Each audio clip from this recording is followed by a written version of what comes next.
What's up guys, Ronnie here and welcome to another video of mine. And today I want to go over one of the best units in the game, and somehow no one is talking about it. I don't know why. She's insanely powerful, and I'll tell you why in this video right now and why you need to build her up if you have her. So first I will go over her kit, review her kit for people that don't know her kit, and then I will go over what makes her so good, why that kit is so good for PvE and especially for RTA as well.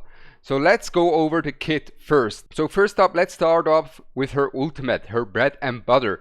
Basically her ultimate pushes her allies 8 times in a row by 12%, and it always pushes the ally with the lowest turn meter.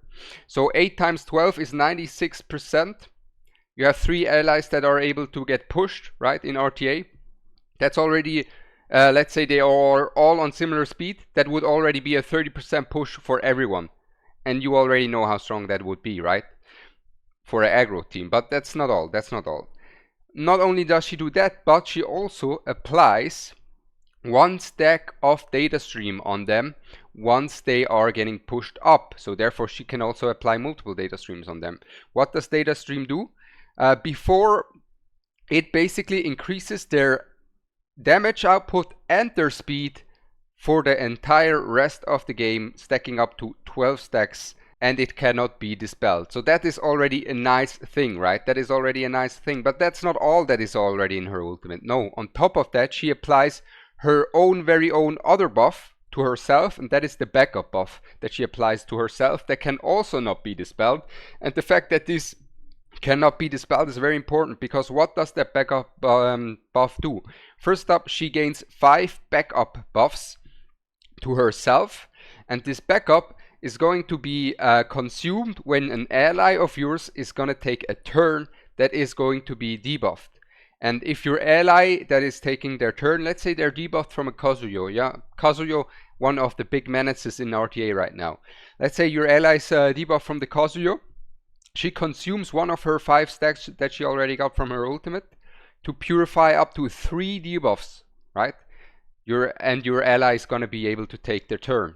You already see where this is going. Hard to control enemy team that has her, right? Then her S2 generates even more tempo for your team, and that is going to be her S2 reduces the ally animus skill cooldown by 1 turn 5 times consecutively.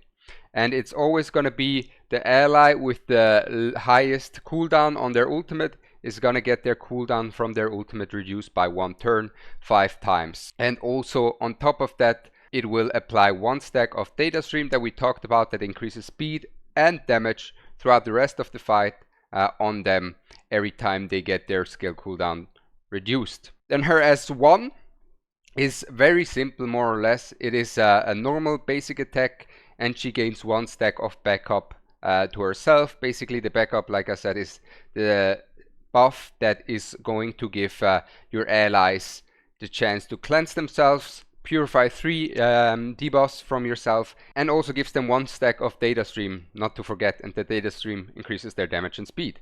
So now that we know that, what does that mean for us? I know it's a lot of unique buffs that she applies, but what does that mean is basically she turn manipulates your team, she buffs your team, and most importantly, she creates tempo with the cooldown reduction of the skills, and also makes it very hard for your team to be controlled.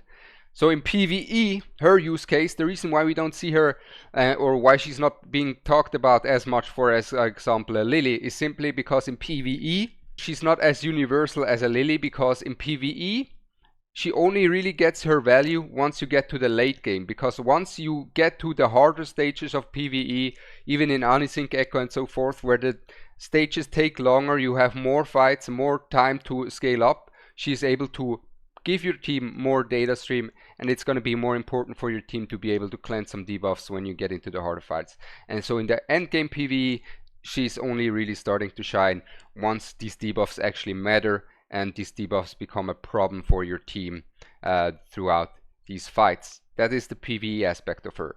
In early game PvE, not that important. Now in terms of RTA, she's extremely versatile. super insane, and I genuinely do not know why people don't talk about her. Because first up, at the moment in RTA, I started now to take turn 1 because I was tired of taking turn 2, and guess what? I started winning. I started win streaking like crazy with turn 1. And guess what Doki Doki does? First up, if you play against someone who is turn 1 and is going to go for a control team, you're not gonna survive a control team with a Ling Lo the second your opponent locks in Heinrich. You're gonna get controlled. Doki Doki?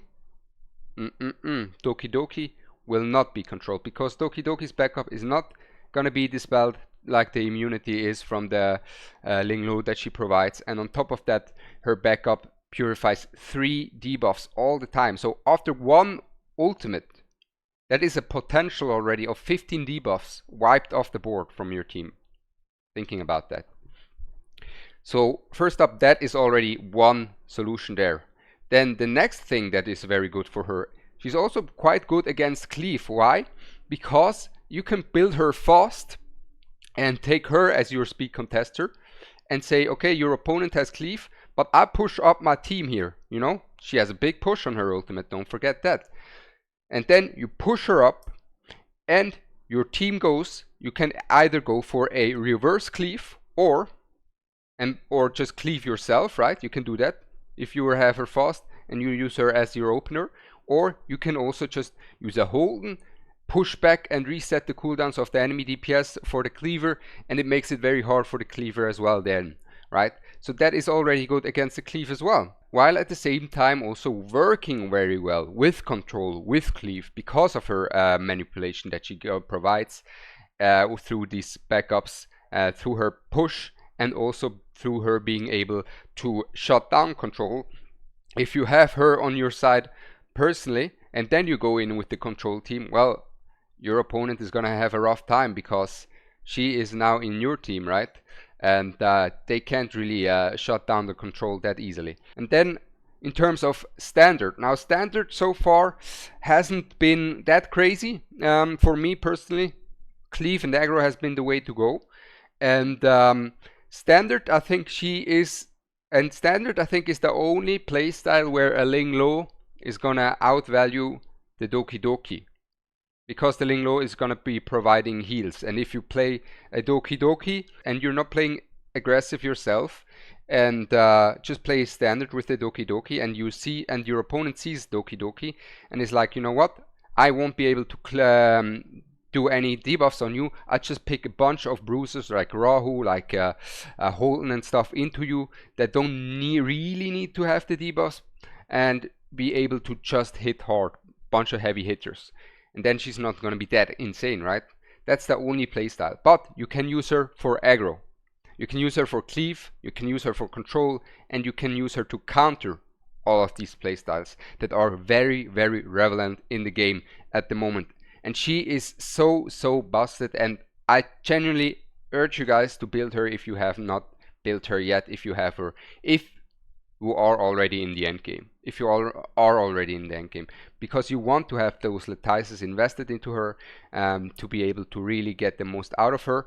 And therefore you first, let's say you're a privileged young person here and you have Doki Doki and Lily. First you want to go for the Lily, simply because the Lily, even though you're not going to be able to get your hands on the Lily in RTA as much as the Doki Doki because she's so highly contested, the Lily is just so good for PvE. And first up, you want to be able to clear PvE as much as you can. Then you go into the rest of PvE and see, okay, now I can use Doki Doki here, and I have a team where she is going to be able to help my team survive. Be it Termaton, be it Aurora, be it Doki Doki Inferno as well. I've seen her used in all of these 3 thresholds, by the way, with different team comps. Then you're going to invest into her. And then once you are into the RTA stage, get her. Just use her. Like, she's so good. So good. So as for the build, just build a bunch of speed on her, a little bit of tankiness as well, so she is able to go push up your team, disrupt your opponent, be able to give that backup to herself, so your units are not going to be able to get stunned and CC'd.